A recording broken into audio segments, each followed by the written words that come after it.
जे करे से लोभ कोइलू। ये हमारा चंचल भैया के फरमाइश। ओ करे से परेशानी बा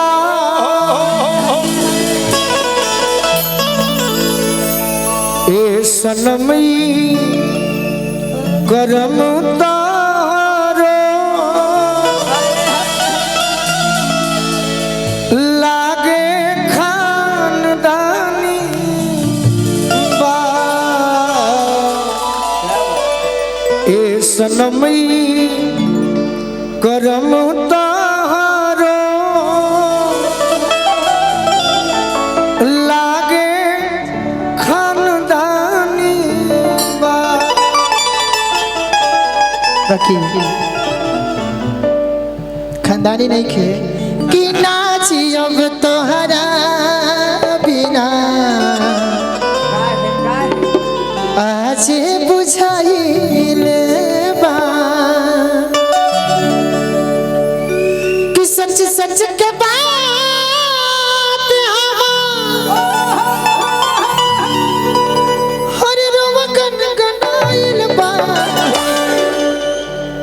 कि सच सच के बात हर रोम गन गनाइल बा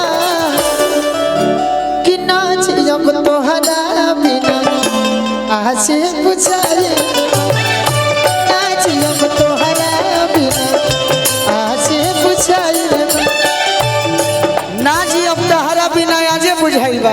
हाँ जान एह कुंवार के दुआर पर करे आवेलू। एह कुंवार के दुआर पर करे आवेलू। दिल भरल बा जखम नमक दरे आवेलू। दिल भरल बा जखम नमक दरे आवेलू। एह कुंवार के दुआर पर करे आवेलू। एह कुंवार के दुआर पर करे ना जी अपना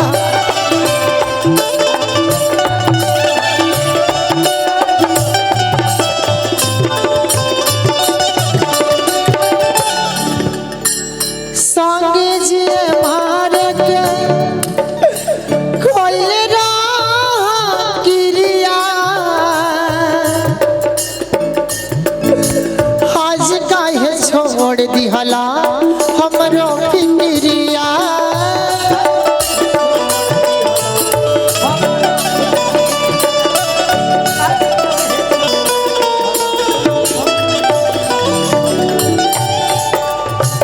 एक लाइन खाली गुनगुना दे तनी जख्मी भैया लिख रहे बनेगी। आजकल फोनवा कइल का सैया भूल गइल ना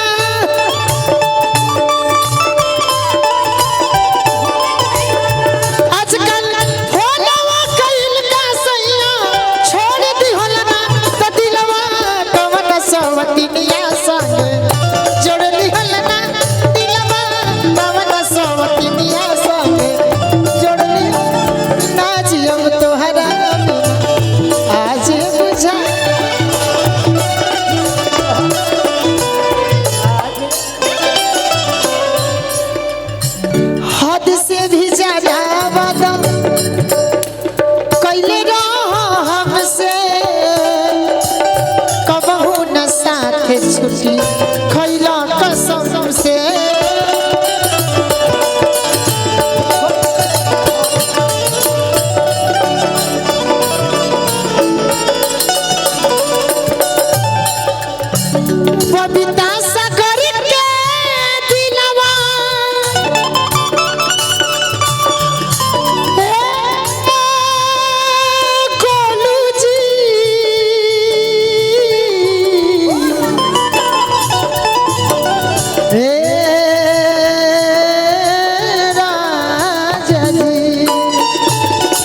जियब तोहरा बिना आज बुझाइल बा ना जियब तोहरा बिना आज बुझाइल बा ना जियब तोहरा बिना आज बुझाइल बा ना जियब तोहरा बिना आज बुझाइल बा ना जियब तोहरा बिना आज बुझाइल बा। हेलो, एक बार जोरदार ताली गोलू राजा जी और बबीता किन्नर के लिए बजाइए मिजाज में। बहुत बहुत धन्यवाद। कान्हा फर्नीचर का कार्यक्रम शानदार लाजवाब रहा। हमारे अभिभावक ने सभी कलाकारों को प्यार दिया।